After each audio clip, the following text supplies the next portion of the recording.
శివాజీ పేరు వింటేనే ఔరంగజేబు వెన్నులో వణుకు పుడుతోంది.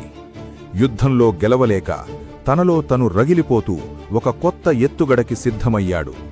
తన నమ్మకస్థుడైన వజీర్ను పిలిచి చీకటి సామ్రాజ్యంలో ఒక భయంకరమైన వ్యూహాన్ని రచించాడు. స్వరాజ్యంలో ఉన్న ద్రోహుల కోసం గాళం వేశాడు. చీకటిని చీల్చుకుంటూ ఆ ద్రోహపు లేఖ కోట గడప దాటబోతోంది. ముప్పు ముంచుకొస్తోంది. అర్ధరాత్రివేళ ముఘల్ గూఢచారులు బంగారు నాణ్యాల సంచులతో స్వరాజ్య సరిహద్దుల్లోకి ప్రవేశించారు. బంగారానికి ఆశపడి సొంత గడ్డకే వెన్నుపోటు పడవడానికి సిద్ధమైన ద్రోహుల చేతులు ఆ పాపాన్ని స్వీకరించాయి. కుట్ర ఫలించిందని, ఆ సింహాన్ని బంధించవచ్చునని ఔరంగజేబు క్రూరంగా నవ్వుకుంటున్నాడు. ప్రాణాలకు తెగించి ఒక వార్త చేరింది. గాలిలో ద్రోహం వాసన వస్తోందని. తన సొంత కోటలోనే శత్రువు పాగా వేశాడని తెలిసి ఆ పులి పంజా విసరడానికి సిద్ధమయ్యింది. సమయమాసన్నమయ్యింది. వెలుగులోకి రాబోతున్న నిజం, ద్రోహుల పాలిట కాలయముడు రాబోతున్నాడు. మృత్యువు నిద్రిస్తుందని భ్రమపడి సింహం గుహలోకి అడుగుపెట్టారు ఆ మూర్ఖులు. కాని నిలువెత్తు మృత్యువులా వారి ముందు ప్రత్యక్షమయ్యాడు ఛత్రపతి శివాజీ మహారాజ్. సింహం మేల్కొననంతవరకే వేటగాడికి పండగ. కాని ఈ సింహం ఎప్పుడూ నిద్రపోదు. ద్రోహుల వేట ఎప్పటికీ ఆగదు. ద్రోహం పుట్టిన చోటే దానికి సమాధి కట్టాలని నిర్ణయించుకున్నారు. అందుకే అమ్ముడుపోయిన ఆ ద్రోహుల ముందు మృత్యువులా నడిచి మరణ శాసనం విధించారు ఛత్రపతి. అంతర్గత శత్రువుల అంతం జరిగింది. వెన్నుపోటు పొడిచిన ద్రోహులను ఏరిపారేశారు. బయటి శత్రువు అడుగుపెట్టకుండా కోట తలుపులు మూతపడ్డాయి. ద్రోహానికి తావు లేదు, మోసానికి ఇక్కడ చోటు లేదు. ఇది శివాజీ సామ్రాజ్యం. ఇది ధర్మరక్షణ క్షేత్రం. ఢిల్లీ సింహాసనంపై కూర్చున్న ఆ ఔరంగజేబు కన్ను దక్షిణ భారతంపై పడింది. అప్పటికే అంతర్గత కలహాలతో చిక్కిపోయిన బీజాపూర్ సుల్తానత్ మీద మొఘల్ సైన్యం ఉప్పెనలా విరుచుకుపడింది. నింగిని తాకే కోట గోడలు మొఘల్ ఫిరంగుల ధాటికి పేకమేడల్లా కూలిపోతుంటే డెక్కన్ నేల రక్తపు మడుగుగా మారింది. అల్లావుద్దీన్ ఖిల్జీ కాలం నాటి ఆ భయంకర చీకట్లు మళ్లీ కమ్ముకున్నాయి. కాని ఆ యుద్ధ జ్వాలల వెనుక ప్రపంచానికి తెలియని ఒక మహాశకం రూపుదిద్దుకుంటోంది. శత్రువుల బలహీనతే తన ఆయుధంగా మొఘలుల హడావిడిని ఆసరాగా చేసుకుని పర్వతాగ్రాన ఉన్న బిజాపూర్ కోటలను ఒక్కొక్కటిగా స్వాధీనం చేసుకుంటూ బిజాపూర్ సామ్రాజ్య పునాదులను కదిలిస్తూ మరాఠా జెండాను గగనవీధిలో రెపరెపలాడిస్తున్నాడు ఆ ఛత్రపతి. ఒకవైపు మొఘలుల సైన్యపు హోరు, మరోవైపు మరాఠాల కత్తుల జోరు. ఈ రెండు శక్తుల ధాటికి తట్టుకోవడం బిజాపూర్ సుల్తానేట్ వల్ల కాలేదు. అప్పుడే ఆదిల్ షా ఒక నక్క జిత్తుల ఆలోచన చేశాడు. శౌర్యంతో గెలవలేని చోట సంధి అనే ముసుగు వేశాడు. తన రాజ్యంలో కొంత భాగం బండ్ల కొద్దీ బంగారం మరియు అంతులేని సంపదను కప్పంగా ఇస్తానని ఔరంగజేబుతో ఒప్పందం కుదుర్చుకున్నాడు. ఆ కౌగిలింతలో స్నేహం లేదు, ఆ నవ్వుల్లో సంతోషం లేదు. వారిద్దర్నీ ఏకం చేసిన ఒకే ఒక్క శత్రువు శివాజీ. ఛత్రపతిని బంధించడానికి ఆ నక్కలిద్దరూ ఒక్కటయ్యారు. బిజాపూర్ దర్బారిప్పుడు నిశ్శబ్దమైంది. కోల్పోయిన కోటలు, అవమాన భారంతో కుంగిపోతున్న మంత్రులు. మొఘలులతో సంధి చేసుకున్నాం, మరి ఆ కొండయలుక శివాజీని ఎవరడ్డుకుంటారు అని గర్జించాడు సుల్తాన్. దర్బార్ మధ్యలో ఆ తాంబూలం ఒక సవాల్లా పడి ఉంది. ఆ తాంబూలం తీసుకోవడమంటే మృత్యువుని ఆహ్వానించినట్టే అని ఆ మంత్రులకు బాగా తెలుసు. అప్పుడు అడుగుపెట్టాడు చావుకి సైతం వెన్నులో వణుకు పుట్టించే ఆ రాక్షసుడు అఫ్జల్ ఖాన్. 7 అడుగుల విగ్రహం, కొండంత ఆకారం, తన భారీ పాదాలతో నేలను వణికిస్తూ వచ్చి నిర్లక్ష్యంగా ఆ తాంబూలాన్ని స్వీకరించాడు. శివాజీని బంధించి తెస్తాను, లేదంటే చంపి తెస్తాను అని ఆ దర్బార్ సాక్షిగా శపథం చేశాడు. వాడు నమ్మింది తన కండబలాన్ని. కాని వాడెదుర్కోబోతోంది కేవలం ఒక మనిషిని కాదు, ధర్మ సంస్థాపన కోసం వచ్చిన సాక్షాత్తు ఆ పరమశివుడి అంశని. బీజాపూర్ సుల్తాన్ ఆదిల్ షా ముందు అఫ్జల్ ఖాన్ చేసిన ప్రతిజ్ఞ ప్రకారం ఛత్రపతి శివాజీని బంధించడానికి తన భారీ సేనను సిద్ధం చేస్తున్నాడు. తను యుద్ధంలో చనిపోతే తన భార్యలు శత్రువుల చేతికి చిక్కకూడదనే పైశాచిక ఆలోచనతో తన 64 మంది భార్యలను కసాయిలా బలి తీసుకున్నాడు. ఆ రోజు బీజాపూర్ కోటగోడలు వారి ఆర్తనాదాలతో దద్దరిల్లిపోయాయి. ఆ వరుస సమాధులు వాడి పాపానికి సాక్ష్యాలు. తన భార్యల సమాధుల పక్కనే తన కోసం కూడా ఒక గోతిని తవ్వించుకున్నాడు. కాని అఫ్జల్ ఖాన్ చావు ఇప్పుడు కాదు, గతంలో బీజాపూర్ దర్బారు గోడల మధ్యనే రాయబడింది. శివాజీ తండ్రి షహాజీ రాజేను బీజాపూర్ ప్రధాన సైనికాధికారి అని కూడా చూడకుండా అఫ్జల్ ఖాన్ సంకెళ్లతో బంధించి నిండు సభలో అవమానించాడు. ఆ తరువాత కనకగిరి యుద్ధంలో శివాజీ అన్న సంభాజీ రాజేను శత్రువులతో కలిసి వెన్నుపోటు పొడిచి ఆయన వీర మరణానికి కారణమయ్యాడు. ఒక తండ్రికి జరిగిన అవమానం, ఒక అన్నకు జరిగిన ద్రోహం శివాజీ గుండెల్లో ప్రతీకార జ్వాలలై రగిలాయి.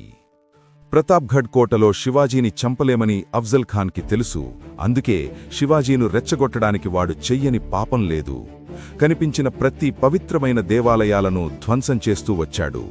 మరాఠాలకు ఆరాధ్య దైవమైన తుల్జాభవాని ఆలయాన్ని ధ్వంసం చేయడమే కాకుండా పురాతన విగ్రహాలను ధ్వంసం చేసి పవిత్రమైన ఆలయ ఆవరణలోనే గోవులను చంపి ఆ రక్తంతో పుణ్యక్షేత్రాన్ని అపవిత్రం చేశాడు. అక్కడితో ఆగకుండా పండరీపూర్ వంటి క్షేత్రాలను ధ్వంసం చేసి శివాజీ రక్తం మరిగేలా చేశాడు. కాని శివాజీ తొందరపడలేదు. శత్రువు చేస్తున్న ప్రతి గాయానికి ప్రతీకారం తీర్చుకోవడానికి సరైన సమయం కోసం వేచి చూస్తున్నారు. శివాజీ మహారాజుకున్న బ్రాహ్మణ భక్తిని అడ్డం పెట్టుకుని కృష్ణాజీ అనే బ్రాహ్మణుణ్ణి తన రాయభారిగా శివాజీ మహారాజు వద్దకు పంపాడు అఫ్జల్ ఖాన్. శివాజీ మహారాజు లొంగిపోతే బీజాపూర్ సుల్తాన్ వద్దకు తీసుకువెళ్లి గౌరవప్రదమైన పదవి ఇప్పిస్తానని, చర్చలకు వచ్చేటప్పుడు సైన్యం లేకుండా రావాలని చెప్పించాడు. అయితే విషయాన్ని పసిగట్టి ధర్మాన్ని రక్షించే యుద్ధంలో నీవు ఎటువైపు నిలబడతావు అని మహారాజ్ అడిగిన ఆ ఒక్క ప్రశ్నతో కృష్ణాజీ భాస్కర్ అఫ్జల్ ఖాన్ కుట్రను వివరించి జాగ్రత్త వహించవలసిందిగా సలహా ఇస్తాడు. విషయం తెలుసుకున్న శివాజీ ఆయనను గౌరవ మర్యాదలతో సాగనంపుతాడు. అయితే అఫ్జల్ ఖాన్ వేసిన ఆ భయంకరమైన కుట్రను మన ఛత్రపతి శివాజీ మహారాజ్ ఎలా ఎదుర్కొన్నారు? ప్రతాప్గఢ్ యుద్ధం వెనక ఉన్న అసలు రహస్యాలేమిటి తెలుసుకోవాలి అంటే ఇప్పుడే మన ఛానల్ నిజ భారత చరిత్రని సబ్స్క్రైబ్ చేసుకోండి. జై భవానీ, జై శివాజీ. శివాజీ భయపడి వెనకడుగు వేయకుండా అత్యంత వ్యూహాత్మకంగా తన దూత ద్వారా ఖాన్కు వర్తమానం పంపారు. తనను క్షమించి శాంతి ఒప్పందానికి రావాలని కోరారు. అయితే భయం కారణంగా తాను బయటకు రాలేనని, అందుకే ఖాన్నే ప్రతాప్గఢ్ అడవి ప్రాంతానికి రావాలని విజ్ఞప్తి చేశారు. ఆ మాట వినగానే అఫ్జల్ ఖాన్ అహంకారం ఆకాశాన్ని తాకింది. శివాజీ భయంతో వణికిపోతూ తన కాళ్ల దగ్గరికి వస్తున్నాడని గర్వంతో విర్రవీగుతూ వికటంగా నవ్వుకున్నాడు.